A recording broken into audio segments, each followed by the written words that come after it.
الحمدللہ نحمدہ ونصلی علی رسولہ الکریم رب اشرح لی صدری ویسر لی امری واحلل عقدۃ من لسانی یفقہوا قولی۔ یہ آیت مبارکہ ایک خاص موقع پر نازل ہوئی اور اس آیت میں حکم دیا گیا ہے کہ جس شخص کے پاس کسی کی امانت ہو اس امانت کے ادا کرنے کی تاکید فرمائی گئی ہے۔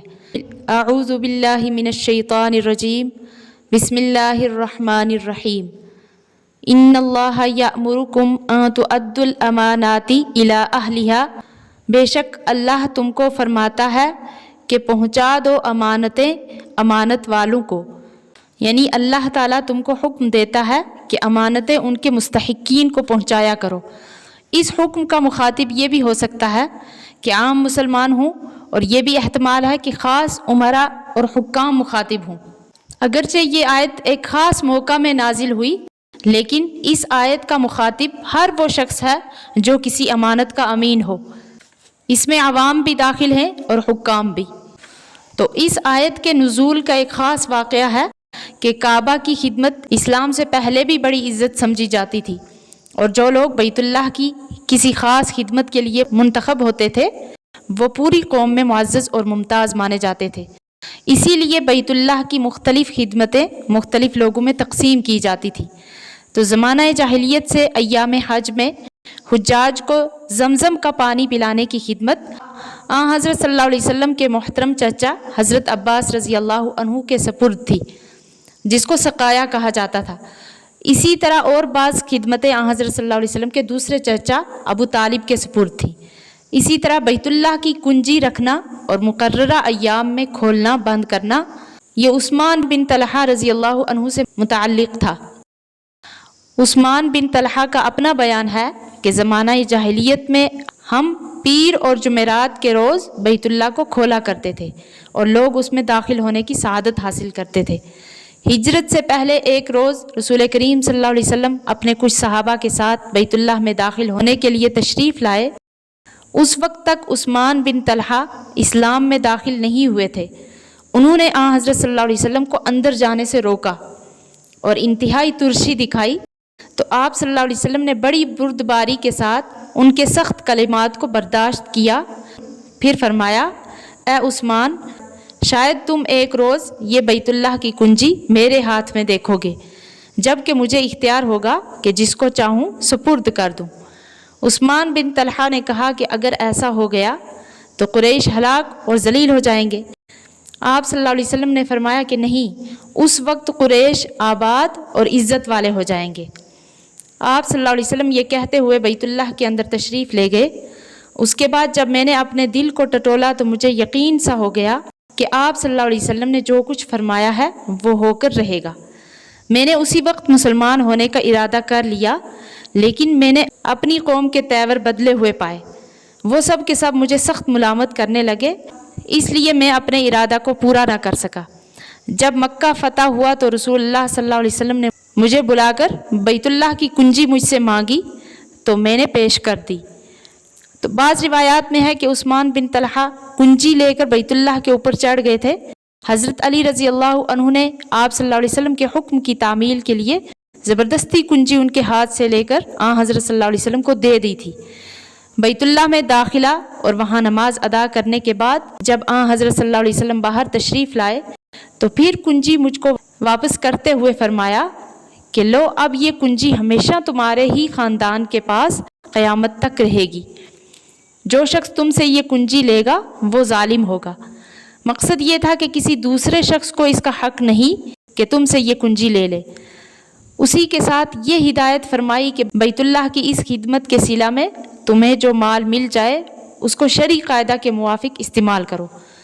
عثمان بن طلحہ رضی اللہ عنہ کہتے ہیں کہ جب میں کنجی لے کر خوشی خوشی چلنے لگا تو آپ صلی اللہ علیہ وسلم نے پھر مجھے آواز دی اور فرمایا، کیوں عثمان، جو بات میں نے کہی تھی وہ پوری ہوئی نا؟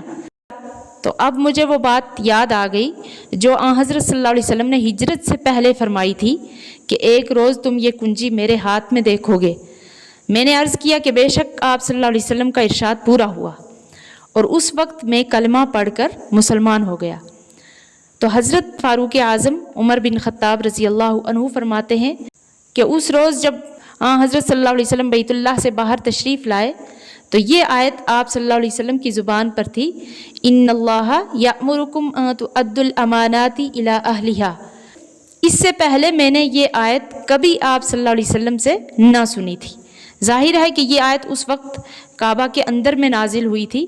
اسی آیت کی تعمیل میں حضرت صلی اللہ علیہ وسلم نے دوبارہ عثمان بن طلحہ کو بلا کر کنجی ان کے سپرد کی، کیونکہ عثمان بن طلحہ نے جب یہ کنجی حضرت صلی اللہ علیہ وسلم کو دی تھی تو یہ کہہ کر دی تھی کہ میں یہ امانت آپ صلی اللہ علیہ وسلم کے سپرد کرتا ہوں۔ اگرچہ ضابطہ سے ان کا یہ کہنا صحیح نہ تھا، بلکہ رسول کریم صلی اللہ علیہ وسلم ہی کو ہر طرح کا اختیار تھا کہ جو چاہیں کریں، لیکن قرآن کریم نے صورت امانت کی بھی رعایت فرمائی اور حضرت صلی اللہ علیہ وسلم کو اس بات کی ہدایت کی کہ کنجی عثمان ہی کو واپس فرما دے۔ حالانکہ اس وقت حضرت عباس اور حضرت علی رضی اللہ عنہما نے بھی حضرت صلی اللہ علیہ وسلم سے یہ درخواست کی تھی کہ جس طرح بیت اللہ کی خدمت ہمارے پاس ہے، یہ کنجی برادری کی خدمت میں ہمیں عطا فرما دیجیے، مگر آیت مذکورہ کی ہدایت کے موافق حضرت صلی اللہ علیہ وسلم نے ان کی درخواست رد کر کے کنجی عثمان بن طلحہ کو واپس فرمائی۔ تو یہ اس آیت کا شان نزول تھا، اور اس پر سب کا اتفاق ہے کہ آیت کا شان نزول اگرچہ کوئی خاص واقعہ ہوا کرتا ہے لیکن حکم عام ہوتا ہے جس کی پابندی پوری امت کے لیے ضروری ہوتی ہے۔ حدیث میں بھی رسول کریم صلی اللہ علیہ وسلم نے امانت کے ادا کرنے کی بڑی تاکید فرمائی ہے۔ حضرت انس رضی اللہ عنہ فرماتے ہیں کہ بہت کم ایسا ہوگا کہ رسول کریم صلی اللہ علیہ وسلم نے کوئی خطبہ دیا ہو اور اس میں یہ ارشاد نہ فرمایا ہو کہ لا ایمان لمن لا امانت لہ ولا دین لمن لا عہد لہ، یعنی جس میں امانت داری نہیں اس میں ایمان نہیں، اور جس شخص میں معاہدہ کی پابندی نہیں اس میں دین نہیں۔ تو قرآن کریم نے لفظ امانات یہ جمع کا صیغہ لا کر اس کی طرف اشارہ کر دیا کہ امانت صرف اسی چیز کا نام نہیں کہ ایک شخص کا مال کسی دوسرے شخص کے پاس بطور امانت رکھا ہو، بلکہ امانت کی بہت سی قسمیں ہیں۔ جیسے کہ ایک حدیث میں حضرت صلی اللہ علیہ وسلم کا ارشاد ہے، المجالس بالامانتی، یعنی مجلسیں امانت داری کے ساتھ ہونی چاہیے۔ مطلب یہ ہے کہ مجلس میں جو بات کہی جائے وہ اسی مجلس کی امانت ہے، ان کی اجازت کے بغیر اس کو دوسروں سے نقل کرنا اور پھیلانا جائز نہیں۔ اسی طرح ایک حدیث میں ہے، المستشار مؤتمن، یعنی جس شخص سے کوئی مشورہ لیا جائے وہ امین ہے، اس پر لازم ہے کہ مشورہ وہی دے جو اس کے نزدیک مشورہ لینے والے کے حق میں مفید اور بہتر ہو۔ اگر جانتے ہوئے خلاف مشورہ دے دیا تو امانت میں خیانت کا مرتکب ہو گیا۔ اسی طرح کسی نے آپ سے اپنا راز کہا تو وہ اس کی امانت ہے، بغیر اس کی اجازت کے کسی سے کہہ دینا خیانت ہے۔ اس کے بعد فرمایا، وَإِذَا حَكَمْتُمْ بَيْنَ النَّاسِ أَن تَحْكُمُوا بِالْعَدْلِ، اور جب فیصلہ کرنے لگو لوگوں میں تو فیصلہ کرو انصاف سے۔ ان اللہ نعم ما یعظکم بہ، اللہ اچھی نصیحت کرتا ہے تم کو۔ ان اللہ کان سمیعا بصیرا، بے شک اللہ ہے سننے والا دیکھنے والا۔ یعنی جب تم لوگوں کے باہمی جھگڑوں کا فیصلہ کرنے لگو تو عدل و انصاف کے ساتھ کیا کرو۔ تو اس آیت سے ظاہر ہوتا ہے کہ اس کا خطاب وہ لوگ ہیں جو اکثر فیصلہ کیا کرتے ہیں، اور دوسرے یہ ان لوگوں کو خطاب ہے جن کے پاس لوگوں کی امانتیں ہوں اور جس کو کسی مقدمہ کا ثالث بنا دیا جائے۔ تو آخر میں ارشاد فرمایا کہ اللہ تعالیٰ نے تم کو جو نصیحت کی ہے وہ بہت ہی اچھی ہے، کیونکہ اللہ تعالیٰ ہر شخص کی سنتا ہے، اور جو بولنے اور فریاد کرنے پر بھی قدرت نہیں رکھتا اس کے حالات کو خود دیکھتا ہے۔ تو اس آیت کے مخاطب حکام اور امراء تھے۔ تو اب اس دوسری آیت میں عوام کو مخاطب فرما کر ارشاد فرمایا، یا ایھا الذین آمنوا، اے ایمان والو، اطیعوا اللہ، اللہ کا حکم مانو، واطیعوا الرسول، اور رسول کا حکم مانو، واولی الامر منکم، اور حاکموں کا حکم مانو جو تم میں سے ہوں۔ اولی الامر لغت میں ان لوگوں کو کہا جاتا ہے جن کے ہاتھ میں کسی چیز کا نظام اور انتظام ہو۔ اسی لیے حضرت ابن عباس رضی اللہ عنہ، مجاہد اور حسن بصری وغیرہ رضی اللہ عنہم مفسرین قرآن نے اولو الامر کے مصداق علماء اور فقہا کو قرار دیا ہے کہ وہ رسول کریم صلی اللہ علیہ وسلم کے نائب ہیں اور نظام دین ان کے ہاتھ میں ہے۔ اور بعض مفسرین نے بیان کیا کہ اس سے مراد حکام اور امراء ہیں جن کے ہاتھ میں نظام حکومت ہے۔ تو یہ لفظ دونوں طبقوں کو شامل ہے، یعنی علماء کو بھی اور حکام اور امراء کو بھی۔ تو اس آیت میں ظاہراً 3 اطاعتوں کا حکم ہے، ایک اللہ کا حکم اور دوسرا رسول کا اور تیسرا اولی الامر کا۔ جس چیز کا حکم قرآن کریم میں صاف لفظوں میں نازل فرما دیا اور اس میں کسی تفصیل اور تشریح کی حاجت نہیں، جیسے شرک اور کفر کا انتہائی جرم ہونا، ایک اللہ وحدہ کی عبادت کرنا اور آخرت اور قیامت پر یقین رکھنا اور محمد صلی اللہ علیہ وسلم کو اللہ کا آخری برحق رسول ماننا، نماز، روزہ، حج، زکوٰۃ کو فرض سمجھنا، تو یہ وہ چیزیں ہیں جو براہ راست احکام ربانی ہیں، ان کی تعمیل بلا واسطہ حق تعالیٰ کی اطاعت ہے، بلا واسطہ حق تعالیٰ کی اطاعت ہے۔ تو دوسرا حصہ احکام کا وہ ہے جس میں تفصیلات اور تشریحات کی ضرورت ہوتی ہے، تو ان میں قرآن کریم اکثر ایسے مجمل اور مبہم حکم دیتا ہے اور اس کی تشریح اور تفصیل نبی کریم صلی اللہ علیہ وسلم کے حوالے کی جاتی ہے۔ پھر وہ تفصیل اور تشریح جو آن حضرت صلی اللہ علیہ وسلم اپنی احادیث کے ذریعہ فرماتے ہیں، وہ بھی ایک قسم کی وحی ہوتی ہے۔ اگر اس تفصیل اور تشریح میں اجتہادی طور پر کوئی کمی یا کوتاہی رہ جاتی ہے تو بذریعہ وحی اس کی اصلاح فرما دی جاتی ہے، اور بالآخر آن حضرت صلی اللہ علیہ وسلم کا قول اور عمل جو آخر میں ہوتا ہے وہ حکم الہی کا ترجمان ہوتا ہے۔ تو تیسرا درجہ احکام کا وہ ہے جو نہ قرآن میں صراحتاً مذکور ہیں نہ حدیث میں، یا ذخیرہ احادیث میں اس کے متعلق متضاد روایات ملتی ہیں۔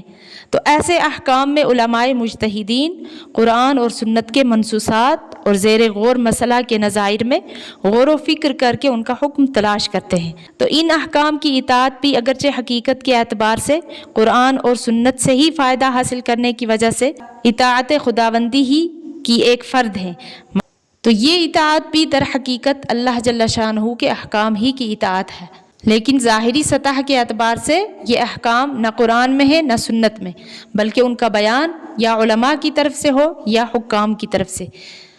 اس لیے اس اطاعت کو تیسرا نمبر جداگانہ قرار دے کر اولو الامر کی اطاعت نام رکھ دیا۔